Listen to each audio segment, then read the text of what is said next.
Olá, amigos. Sejam mais uma vez bem-vindos ao canal Espiritismo Todo Dia. Na nossa reflexão de hoje, nós vamos falar sobre o filho pródigo. E a passagem evangélica associada ao nosso tema de hoje está no Evangelho de Lucas, no capítulo 15 e no versículo 32, onde diz o seguinte: porque este teu irmão estava morto e reviveu, e tinha se perdido e achou-se. Queridos, os exegetas, os grandes estudiosos do Evangelho, nos dizem que nos Evangelhos nós temos 44 parábolas. E estes números somados, que dão 44, corresponde a 31 parábolas narradas por Lucas, 22 parábolas narradas por Mateus, 6 narradas por Marcos e João apenas 2. Jesus naquele tempo falava para homens simples, né, daquela época, homens simples que basicamente éramos todos nós que estávamos lá ainda, talvez na nossa infância espiritual. E pela simplicidade dos seus ensinamentos, conseguiu atingir então todos os povos daquela região, como vem atingindo também todos os povos ao longo de todo esse tempo, de quase 2000 anos da passagem do Cristo aqui entre nós. E ainda hoje os grandes estudiosos, os grandes pedagogos estudam os fundamentos das parábolas narradas por Jesus. E Jesus, em suas parábolas, falava dos homens e dos seus problemas daquela época, porque eram homens que trabalhavam com agricultura, viviam da pesca, da criação de animais, e para que pudessem então alcançar as suas consciências, os seus corações, utilizou-se de símbolos e também de imagens. O Cristo usou símbolos como pérolas, peixe, rede, agulha, corda, semente, árvore, e dentre os símbolos mais significativos, ele usou porta, pedra, pão e especialmente a figura do Pai e do Filho. E talvez dentre todas as parábolas de Jesus, a mais conhecida e a mais comentada seja a parábola do filho pródigo. Provavelmente seja porque trate de temas muito delicados, para todos os homens, para o ser humano em geral e de todas as sociedades ao redor do nosso planeta. Relacionamentos entre pais e filhos, orgulho, vaidade, riqueza, abundância, desperdício, arrependimento, retorno, perdão e, em especial, o amor. São todos temas que mexem de uma forma intensa com os sentimentos que estão dentro dos nossos corações, dentro das nossas almas. E que muitas vezes o simples tocar, o simples referenciar pode nos trazer dor e sofrimento. Mas vamos falar um pouco resumidamente sobre essa parábola e depois nós continuamos. Disse Jesus: certo homem tinha 2 filhos. O mais novo disse ao pai: Pai, dá-me a parte que cabe dos bens que me tocam. O pai repartiu os bens e lhe entregou. E o filho, então, depois juntou tudo e partiu para terras distantes. Após gastar tudo em terras distantes, começou a passar por grandes necessidades. Tentou comer até a comida dos porcos, mas não lhe davam, não lhe permitiam comer. Caiu em si e pensou: meu pai tem em abundância e eu aqui passando fome. E nos versículos 18 e 39, Lucas narra da seguinte forma: levantar-me-ei e irei ter com meu pai e dir-lhe-ei: Pai, pequei contra o céu e diante de ti. Já não sou mais digno de ser chamado de seu filho. E foi ter com o pai, que fez festa, abraçou seu filho e o recebeu de uma forma muito amorosa. O restante da parábola a gente já conhece. Mas sempre que nós ouvimos, queridos, falar sobre a parábola do filho pródigo, logo vem à nossa mente algumas figuras. Então vem a figura do homem rico, jovem, esbanjando a sua fortuna de uma forma leviana, gastando de uma forma inadequada e aproveitando todos os prazeres da vida. Depois vem o arrependimento, a dor e o retorno ao Pai. Mas se a gente pensar um pouco e expandir um pouco mais esse nosso conceito, nós vamos perceber outros aspectos também muito interessantes dessa parábola. Os filhos pródigos não são somente aqueles que têm dinheiro em abundância, que são ricos e que fazem todas as coisas erradas no mundo. Podemos encontrar os filhos pródigos também em vários campos de atuação na nossa vida, as quais vivemos também nos dias de hoje. São grandes cientistas, que esbanjam sua inteligência, destilando seus venenos muitas vezes intelectuais, em questão de colocarem as pessoas submissas, assustando-as, enfim, criando caos e uma série de coisas. Usando toda a sua inteligência em função do mal e também da destruição. E depois, em determinado momento, caindo em si, arrependidos, tocados pela dor e pelo sofrimento, retornam ao Pai sentindo-se indigno do seu amor. E são recebidos igualmente como os filhos queridos. São também grandes artistas, de toda a ordem, que esbanjam os seus talentos, imaginação, criatividade e sensibilidades em aventuras, muitas aventuras mesquinhas, egoísticas, e procurando o seu mostrar e não trazendo absolutamente nada em benefício da sociedade. Provocando violência, desentendimento e discórdia.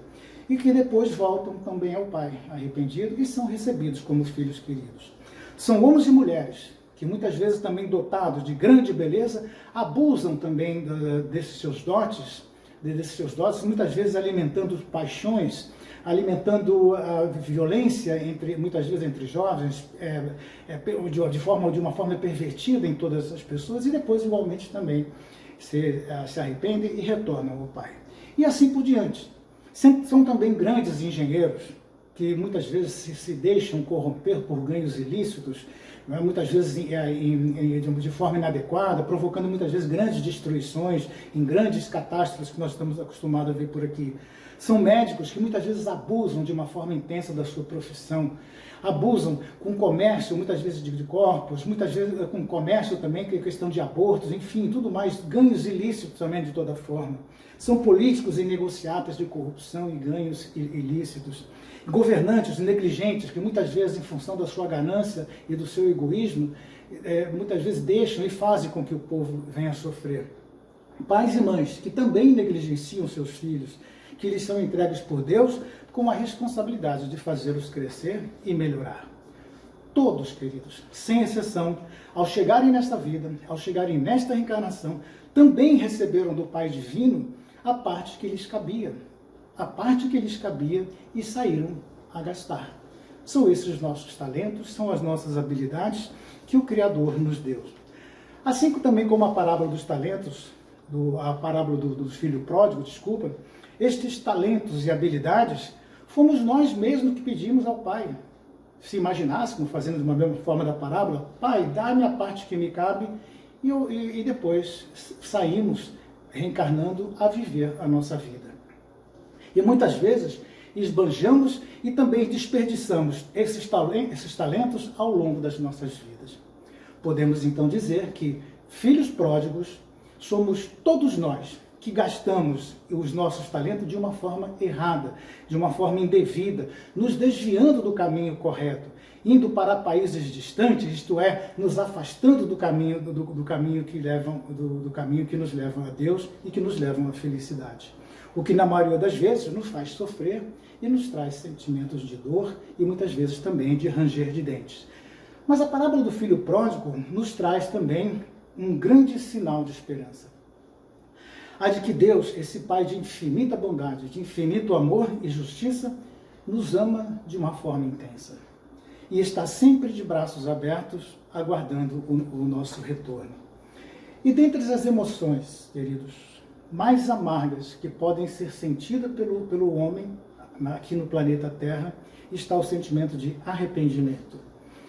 Cedo ou tarde, ele chega para todos nós, nos fazendo ver a realidade, nos chamando à reforma, nos chamando à reparação, nos chamando ao refazimento, nos chamando, então, como eu disse, à reparação, à reconstrução da nossa vida.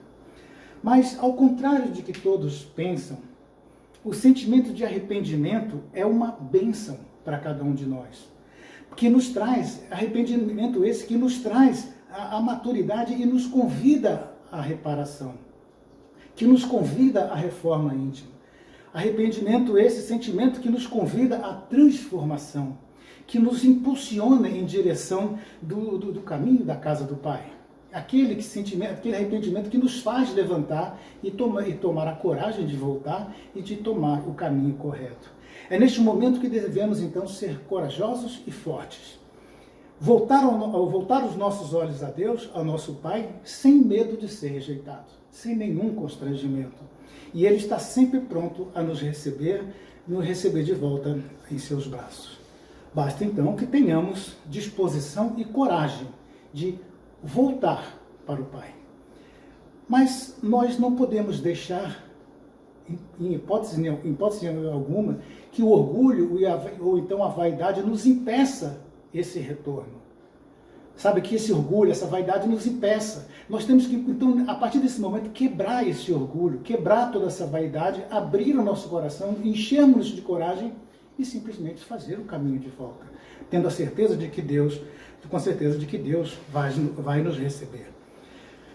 Queridos, no livro Fonte Viva, no ditado por Emmanuel ao Chico Xavier, no capítulo 13, com o título Ergamo-nos, Emmanuel nos diz o seguinte: quando o filho pródigo deliberou tornar aos braços paternos, resolveu intimamente levantar-se, sair da cova escura da ociosidade para o campo da ação regeneradora.